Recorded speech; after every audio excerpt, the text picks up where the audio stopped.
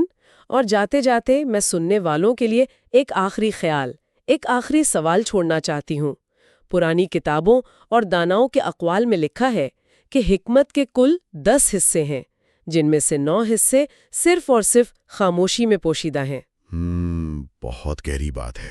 ذرا اس بات پر سوچئے گا، آج کے اس شور و غل والے دور میں جہاں ہر انسان صرف بولنا چاہتا ہے، اپنی رائے دوسروں پر تھوپنا چاہتا ہے، کیا ہماری زندگیوں میں الحکیم کی اس عظیم حکمت کی کمی کی سب سے بڑی وجہ ہماری یہ خاموش رہنے اور غور و فکر کرنے کی ناکامی تو نہیں؟ بالکل، ہم نے سننا اور تفکر کرنا چھوڑ دیا ہے۔ اس چبھتے ہوئے سوال پر ضرور غور کیجیے گا۔ ھذا ما عندی واللہ ورسولہ اعلم بالصواب۔